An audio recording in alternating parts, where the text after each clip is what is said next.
Hey guys, it's Brian Sapinski here once again. So, 2021 school year is officially, finally over. And with it, potentially, the end of the pandemic era of education. And across this country, if you ask almost anyone from the highest of politicians and pundits to, in some cases, the parents and students themselves, they'll say that this entire process was a complete unmitigated disaster that's stunted everyone's education in ways we may never potentially recover from. But was it really? So, for this past school year, I have been teaching exclusively from home. Now, I chose to do that because my wife, Andrea, who you've seen on this channel before, is immunocompromised, and I wanted to minimize the potential of COVID being transferred to her. So, I have literally been living in an all virtual learning environment for the entirety of these past 16 months. It was a very busy and tiring 16 months for reasons that will be explained later in this video.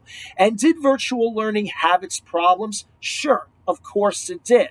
And the first of those problems came very quickly for us right from the moment that the pandemic started.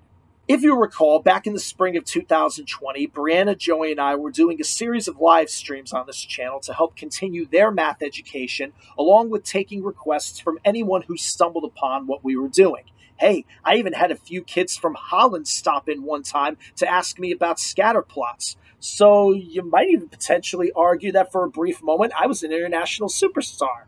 But on several occasions, I ran into problems with my personal Wi-Fi, as my live streams frequently glitched and even dropped out entirely a couple of times, forcing me to start over. By the end, we changed companies. Good luck trying to get me to badmouth the one that we left. And everything for me has been working well ever since. Now, I wish I could say the same for the kids, because when this school year actually started, those same Wi-Fi problems manifested themselves in an entirely different way. During the pandemic, we all got familiar with Google Meet and Zoom. On their own, I actually think they're both very awesome social devices, but I found that many of my students, and even my own kids, experienced great strain on their Wi-Fi while they were in class. This primarily manifested itself when they went to access their assignments while they were live in the Meet. Many suffered extreme lag while trying to open PDF files in programs like Kami, which cost them class time to work on the assignments and ask questions about them in real time. They also, at least in my case, couldn't keep their camera on because that too would put extra strain on their signal. In fact, some students' Wi-Fis were so taxed that they lost signal altogether and dropped out of class, sometimes multiple times during the same class. And that was just for the kids who did show up. From the moment the pandemic started, I experienced an ongoing issue where there was a sizable number of students who chose to use their being in an all virtual environment to never attend any classes at all.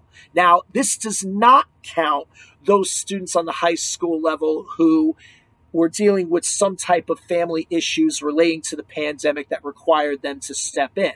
In nearly all of those cases, those students were making their efforts to keep in touch with me and get their work turned in and so on and so forth. No, where this problem revolves around is those students who not only never attended any classes, but also turned in actually no work whatsoever to me for the entirety of the school year. And now that doesn't mean that those kids who did attend classes were all perfect, because there was even a small pocket of those kids who also gave me no work and refused to ask any questions or seek any help out from me through the microphones in Google Meet or through the chat windows and stuff like that. Add that to the fact that they never had their cameras on for the reasons that I explained before, and it makes you wonder if they were even in class at all themselves. They just made it look to their parents like they were in class and doing their work, but in reality, they were doing anything else but. And no attempt on my part to contact the parents and let them know that these problems existed changed anything. They just continued to do what they were doing, which was absolutely nothing.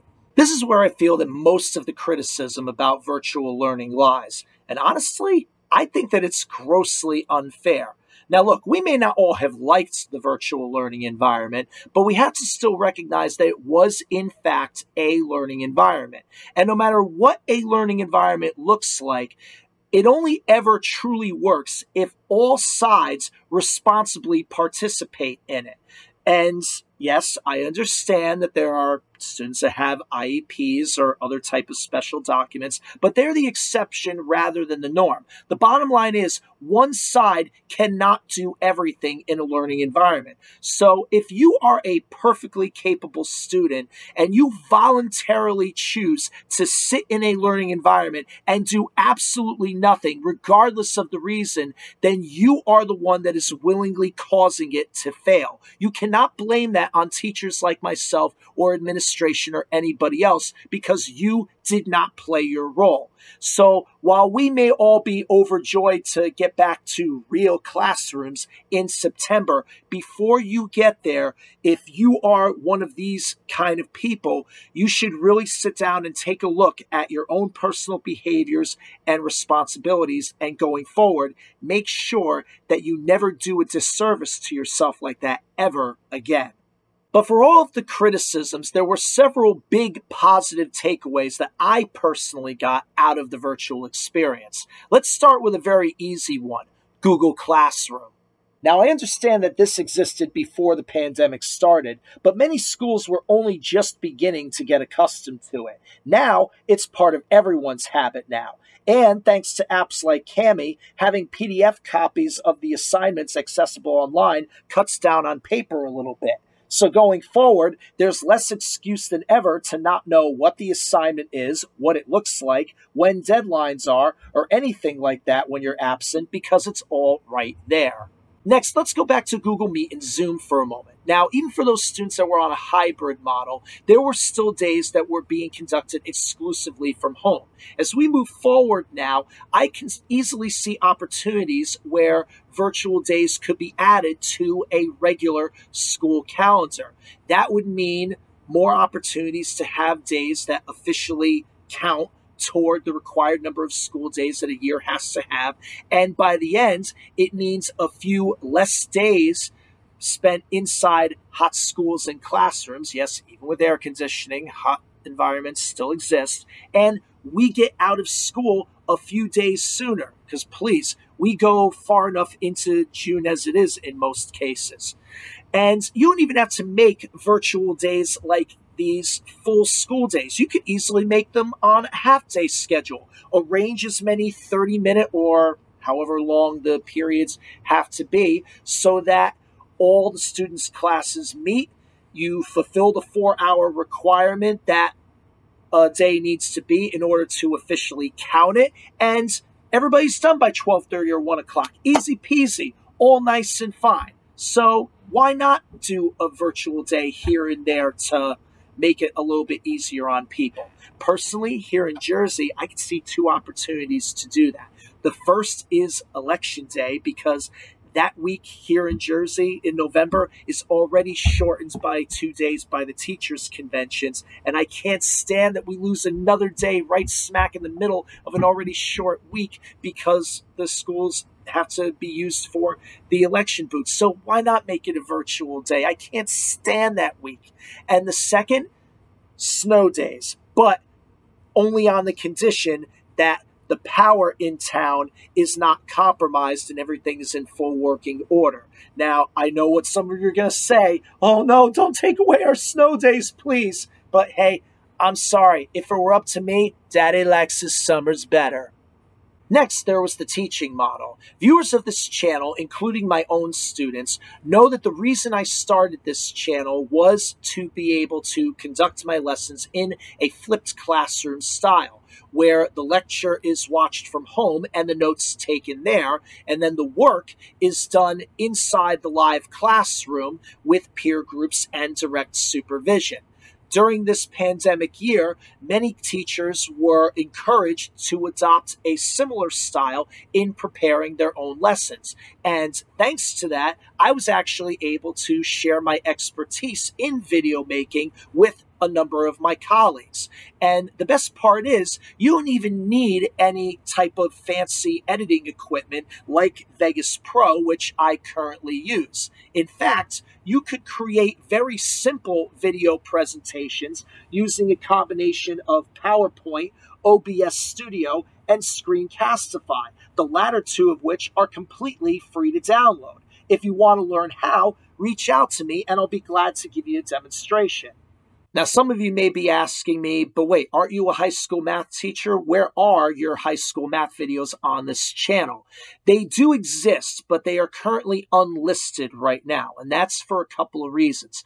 Number one, while I have most of the entirety of the curriculums of algebra and geometry prepared in video form, I don't have everything. There's still a couple of gaps that I would like to fill so that this way I could present the entirety of those curriculums in chronological order.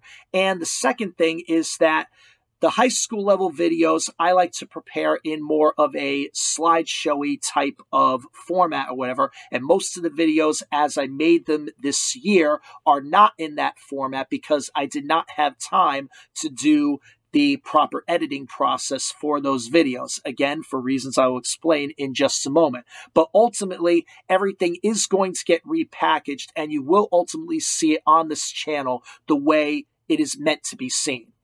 And speaking of being busy, that brings me to my final and biggest positive takeaway from the virtual experience: the resiliency of the students. Now, I already talked about those students who failed because they refused to participate. And yes, that does mean that I had a few more failures this year than I otherwise would have had in a typical school year.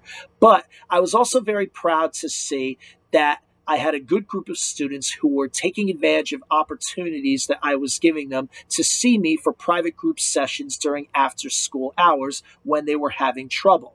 And as the year went on, those sessions were happening at all times of the day, including during the evening and nighttime hours as students zigzagged in and out. I wound up spending many a dinner sitting in front of the laptop helping students. And even on some nights when I was in Joey's room trying to help him get to sleep, I would be sitting there in the dark typing away in a chat room as some kids were still there.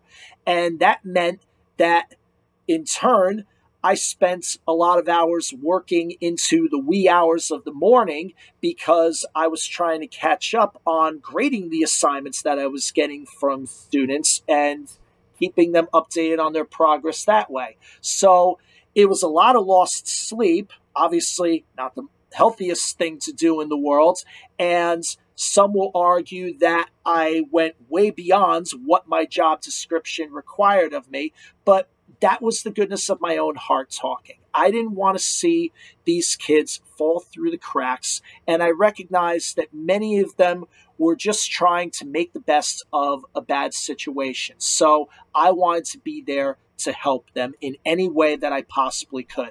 And believe me when I tell you that every one of those students that came by and got the help were very thankful of me and were sure to say it many times over for me helping them get over the finish line. That, along with the support of my family, as difficult as it was sometimes, made the entire experience worth it for me. And so that was my life teaching in the virtual world for these past 16 months. I hope you all personally out there got everything that you could out of it. But if you feel that you didn't and could use a little help filling in some gaps, hey, that's what I'm here for. I'm ready to help you. So please come on back to this channel and see me. And I promise you this, that Brianna, Joey, and I are going to be very busy during this summer, making up for all the lost time of these past 2 school years and catching up on all of the math curriculum and silly entertainment that you deserve to see on this channel. So in the very near future, expect to see a ton of videos for grades 1 through 3 for Joey, because he'll be starting 3rd grade in the fall, and 5 through 7 for Brianna, because she's starting 7th in the fall. She's a middle schooler now, can you believe it? And hopefully, maybe even along the way, some of the high school content that I discussed before will get here as well. There's also going to be a couple of games by the numbers videos that I'm currently editing, which you will see very soon. So that'll give you a little entertainment to tidy you over and everything. And in the end, we're going to make this the most fun place to learn math that you possibly can. I'm going to make every effort to do so. And use it, embrace it, because, hey, you never know. Perish the thought. You never know if we might end up in quarantine like this ever again. Let's hope not. But in the meantime, stay safe, guys. Rest up this summer, and we'll be seeing you here very soon on this channel. Take care, guys.